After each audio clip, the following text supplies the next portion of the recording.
कोई ऐसी फिल्में भारत माँ से बड़ी नहीं हो सकती हैं। ये शाहरुख सलमान सैफ असली जीवन में जीरो हैं। ये शाहरुख सलमान सैफ असली जीवन में जीरो हैं। वीर शिवा के सेनापति तानाजी असली हीरो हैं। वीर शिवा के सेनापति तानाजी असली हीरो हैं। उन्होंने लिखा है कि यूपी की दरिद्रता और महाराष्ट्र का वैभव। तो उन्हें शायद ये पता नहीं है कि प्रभु राम यहाँ पर इस यूपी में ही जन्म लिए, कृष्ण भी यहाँ पर जन्म लिए। ये बहुत बड़े वैभव का प्रदेश है। घर में बाला साहब ठाकरे के बाद में बला साहब ठाकरे जो भी मुख्यमंत्री बन के बैठे हैं, और उनका बेटा बुलबुला साहब ठाकरे जो अभी तक फंसने वाला था, उसको बचाने का पूरी कोशिश की जा रही है। लेकिन किसी के बाप में दम नहीं है कि मुंबई से बॉलीवुड इंडस्ट्री को उठा के ले जाए। इस पर क्या कहेंगे आप? बाप तो हटाने में नहीं आया तो बाबा है।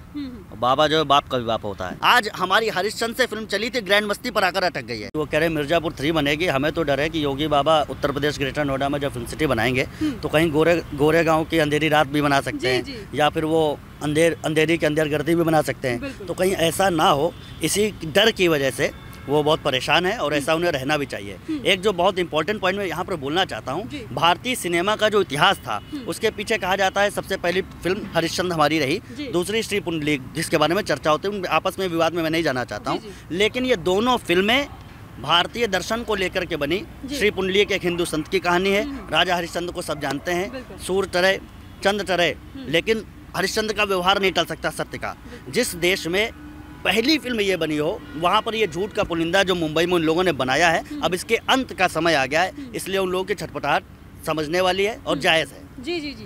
देखिए मिर्ज़ापुर 3 की बात यहाँ पर हो रही है कि मिर्ज़ापुर यूपी से इंस्पायर्ड है, क्योंकि वहाँ पर गुंडागर्दी होती है। लेकिन सबसे ज़्यादा गुंडागर्दी तो अभी मुंबई में, महाराष्ट्र में देखी जा रही है। दाऊद वहाँ से बिलोंग करते हैं जो पूरे बॉलीवुड को संभाल रहे हैं, और जिस तरीके की वहाँ पर हरकतें हो रही है, चाहे ड्रग को ले लीजिए, सुशांत सिंह राजपूत या कलाकारों की हत्या को ले लीजिए, तो गुंडागर्दी कहाँ ज़्यादा होती है? देखिए गुंडागर्दी की जहाँ तक बात है, तो ये मुंबई की समय में अब जो फिल्म सिटी वहाँ पर रही है, इसके पीछे एक बहुत बड़ा नेक्सस चलता है, बहुत बड़ा पैसा चलता है।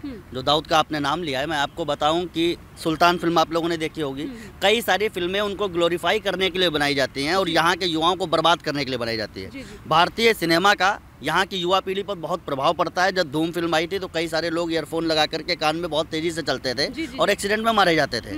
वो जो प्रभाव पड़ता है, उस प्रभाव को और ज़्यादा लोगों में बर्बादी की तरफ ले जाने के लिए ये सारी फिल्में बनाई जाती थी। और निश्चित रूप से मुझे योगी बाबा पर पूरा भरोसा है, और सरकारों पर भी नहीं बात कर रहा हूँ, ना मैं भाजपा सरकारों की बात कर रहा हूँ, लेकिन ये योगी जी की कर्मठता पे मुझे पूरा भरोसा है कि वो अगर कोई काम करेंगे तो उसको जिस विजन के साथ वो सोच करके कर रहे हैं उसको वो करके दिखाएंगे। राज ठाकरे पोस्टर लगवा रहे हैं महाराष्ट्र में जब योगी जी आ जाते हैं।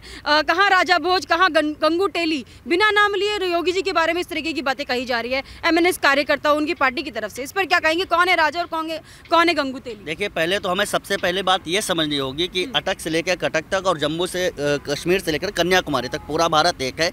हम क्षेत्रवाद की राजनीति करने वाले लोग नहीं है। मैं एक हिंदी कवि सम्मेलन के मंचों पर रहने वाला व्यक्ति हूँ। यहाँ से लेकर के पूरे हिंदुस्तान भर में कविता पढ़ता हूँ। मैं असम को भी उतना प्रेम करता हूँ, मैं महाराष्ट्र को भी उतना प्रेम करता हूँ। लेकिन एक बात कहना चाहता हूँ, जिस तरीके से मनसे ने ये विवादित पोस्टर लगाया उसमें नीचे लिखा भी हुआ है, उन्होंने लिखा है कि यूपी की दरिद्रता और महाराष्ट्र का वैभव। तो उन्हें शायद ये पता नहीं है कि प्रभु राम यहाँ पर इस यूपी में ही जन्म लिए, कृष्ण भी यहाँ पर जन्म लिए। ये बहुत बड़े वैभव का प्रदेश है। तो ये जो अपमानजनक भाषा है, इससे मुझे पूरी तरीके से आपत्ति है। और ये जो क्षेत्रीय राजनीति करने की लालसा है, इसीलिए वो कुछ सीटों पर रह गए, इसीलिए क्षेत्र से आज तक बाहर नहीं निकल पाए। इस चीज़ को समझने की ज़रूरत है। और मुझे लगता है कि ये फिल्म सिटी, इसका बंटवारा नहीं हो रहा है, इसका विस्तार हो रहा है। इसका बड़े लोगों के साथ स्वागत होना चाहिए। और मैं आपको कुछ महत्वपूर्ण बिंदु के आंकड़े गिना देता हूँ। IIM अहमदाबाद के प्रोफेसर धीरज शर्मा जी ने एक शोध किया। उस शोध में उन्होंने पाया कि अभी तक जो फिल्में बनती थी उनमें 58%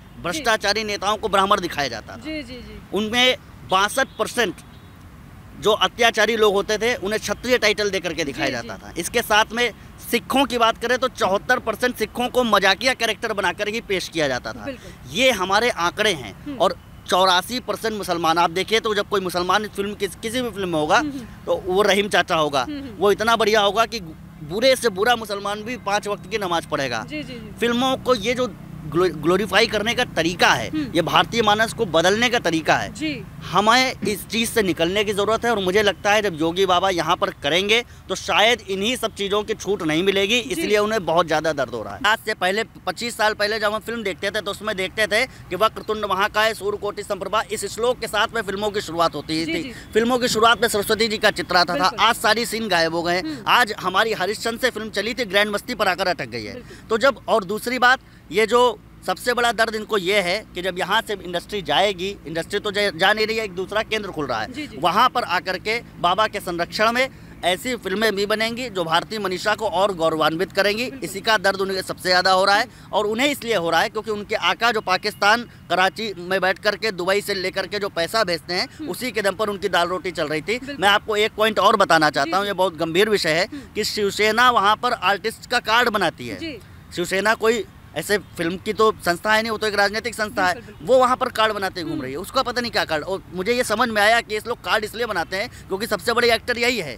एक शेर था बाला साहब ठाकरे, उसके घर में बाला साहब ठाकरे के बाद में बला साहब ठाकरे जो भी मुख्यमंत्री बन के बैठे हैं, और उनका बेटा बुलबुला साहब ठाकरे जो अभी तक फंसने वाला था, उसको बचाने का पूरी कोशिश की जा रही है। उनको कहीं डर है कि ये जितने विषय है इनमें कहीं फंसने के लिए आगे उनकी व्यवस्थाएं ना बन जाए, इसलिए सबके सब परेशान घूम रहे हैं। बिल्कुल बिल्कुल। लेकिन राज ठाकरे इसमें क्यों अपना समर्थन कर रहे हैं?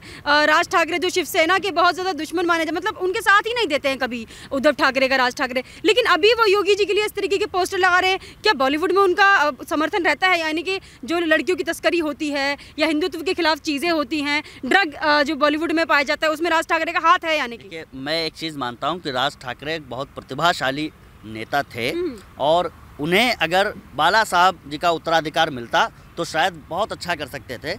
लेकिन उन्होंने जब ये नहीं मिला तो उन्होंने अपने आप को बहुत छोटी और संकीर्ण विचारधारा में बदल दिया, जिसके कारण वो उतने के ही राजनीति करना चाहते हैं, और उसके लिए उन्हें येन केन प्रकार जो भी करना पड़े वो उसके लिए तैयार है। लेकिन उन्होंने जो उत्तर प्रदेश का अपमान किया है, ये बिल्कुल भी सहने योग्य नहीं है। देखिए, महाराष्ट्र सरकार तो ये भी कह रही है कि हम कंपटीशन से नहीं डरते हैं, आप यूपी में बना लीजिए इंडस्ट्री, बॉलीवुड इंडस्ट्री, लेकिन किसी के बाप में दम नहीं है कि मुंबई से बॉलीवुड इंडस्ट्री को उठा के ले जाए। इस पर क्या कहेंगे आप? बाप तो हटाने में नहीं आया तो बाबा है। बाबा जो है, बाप का भी बाप होता है। दूसरी बात ये है कि हमारी तरफ एक वीडियो में चलते हैं ना, बाबा हैं, तो बाबा करके मानेगा। और जो दूसरी बात, ये उद्धव ठाकरे अपने वचनों पर अडिग नहीं रह पाए। राम मंदिर जाने वाले थे दर्शन करने, सरकार बना ली साथ में कांग्रेस के, तो वो प्लान कैंसिल कर दिया। तो अपने छद्म हिंदुत्व के जो चोला ओढ़े हुए बैठे थे उससे बाहर आ गए हैं। लेकिन जिस तरीके से योगी आदित्यनाथ जी ये कार्य कर रहे हैं वो निश्चित रूप से सफल होंगे। और एक बड़ा विषय और है कि जब तेलुगु की फिल्में बनेंगी तो साउथ में बनेंगी, जब और इंडस्ट्रीज़ की फिल्में बनेंगी तो उनके नेटिव प्लेसेस पर बनेंगी। लेकिन जब हिंदी फिल्म बनेगी तो केवल महाराष्ट्र में बनेगी, ये कैसे संभव हो सकता है? उत्तर भारत का एक बहुत बड़ी बेल्ट खाली पड़ी है। और सबसे बड़ी बात कि उत्तर प्रदेश और बिहार के ही कलाकार बहुत सारे मुंबई में हैं। जब वो अपने घर में आ जाएंगे तब उनकी दलाली बंद होगी।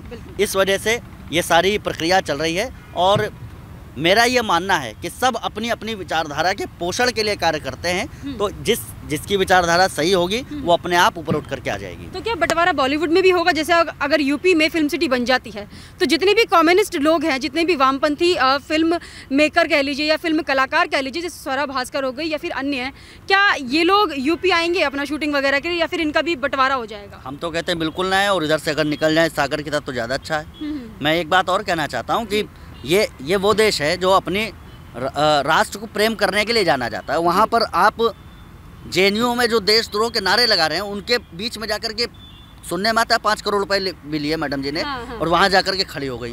तो अब समझने के योग ये है कि जिनको हम आदर्श मानते हैं वो राष्ट्रद्रोह के में जो लिप्त लोग हैं उनके साथ खड़े हुए हैं। तो अगर ऐसे लोग उत्तर प्रदेश ना आए तो ज़्यादा अच्छा। हाँ, तो योगी जी का डर है, यानी कि अगर यूपी में बन गई तो राष्ट्रद्रोह का काम नहीं कर पाएंगे। मुझे अब ये अनुराग कश्यप जी जाने, स्वरा भास्कर जी जाने, ये दीपिका पादुकोण जाने, ये सारे कई सारे ऐसे नाम हैं। ये लोग अगर उनको लगता है कि वो यहाँ पर आने के लायक हैं तो पहले अपनी इस विचारधारा को त्याग करके राष्ट्रवाद और देश प्रेम की विचारधारा को लेकर के आगे बढ़े। उनका उत्तर प्रदेश में स्वागत होगा बिल्कुल भी। आखिरी में सिर्फ इतना कहना चाहता हूँ, 1970-80 के दशक में फिल्म आई पानी रे पानी तेरा रंग कैसा, कोई नहीं बता पाया। तो हमारे यहाँ देखो हनी सिंह ने बताया आज ब्लू है पानी पानी। वो विशुद्धानंद जैसे बड़े बड़े योगी हार गए कि दुनिया किस चीज़ की बनी, नहीं बता पाए। तब वो हम सबकी फेवरेट अभिनेत्री बताया सनी लियोन ने, बेबी डॉल में सोने दिए, दुनिया पित्तल दी।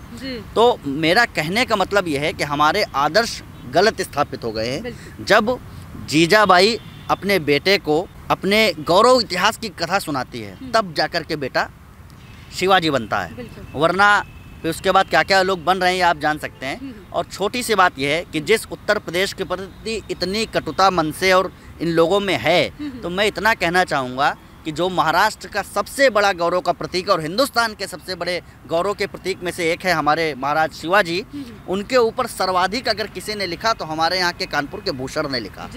जो वहाँ पर गाते हैं इंद्र जिमी जम पर, आखिरी में कहते हैं शेर शिवराज, वो लिखा किसने? भूषण ने लिखा। हमारे एक उत्तर प्रदेश के कवि ने महाराष्ट्र के गौरव को और अग्रांकित किया। लेकिन अंत में मैं सिर्फ इतना कहना चाहूँगा, ये दीपिका जैसे लोग, ये सारे लोग जब जाते हैं तो मुझे अचानक कुछ पंक्तियाँ अपनी याद आ जाती हैं। पहले तो ये वही लोग हैं जो जाकर के मूर्तियाँ तोड़ते हैं जी। विवेकानंद जी की। ये वामपंथ देश का आधार नहीं है, मंदिर है, सरस्वती का बाजार नहीं है। और स्वामी विवेकानंद की जो मूर्ति तोड़ दे, उनको यहाँ पर रहने का अधिकार नहीं है। अगर दीपिका JNU में ऐसे ऐसे जाएंगी, अगर दीपिका देशद्रोहियों का यूँ साथ निभाएंगी, बॉलीवुड में ऐसी फिल्में खड़ी नहीं हो सकती हैं जिनकी मैं बात कर रहा था, जो एक गलत संदेश देने का प्रयास करती हैं कि बॉलीवुड में ऐसी फिल्में खड़ी नहीं हो सकती हैं। कोई दीपिका भारत माँ से बड़ी नहीं हो सकती है, कोई दीपिका भारत माँ से बड़ी नहीं हो सकती। और एक पंक्ति जो शायद आज इस इंटरव्यू पर आप इसको टाइटल में भी ले सकते हैं कि कोई ऐसी फिल्में भारत माँ से बड़ी नहीं हो सकती हैं, ये शाहरुख सलमान सैफ असली जीवन में जीरो हैं, ये शाहरुख सलमान सैफ असली जीवन में जीरो हैं। वीर शिवा के सेनापति तानाजी असली हीरो हैं, वीर शिवा के सेनापति तानाजी असली हीरो हैं। बहुत बहुत धन्यवाद आपका। ये थे हमारे साथ कवि कमल जी। इनका यही कहना है कि महाराष्ट्र में जिस भी तरीके की नेगेटिव गतिविधियां होती रही हैं, उनको देख के तो यही लगता है कि यूपी में अगर फिल्म सिटी आ जाती है, जितने भी वामपंथी लोग और देशद्रोही लोग बॉलीवुड इंडस्ट्री में हैं, उनको काफ़ी घात लग सकता है। आपका इस पर क्या कहना है, हमें कमेंट करके ज़रूर बताइएगा। हमारे साथ ऐसे ही बने रहिए, देखते रहिए द राज धर्म।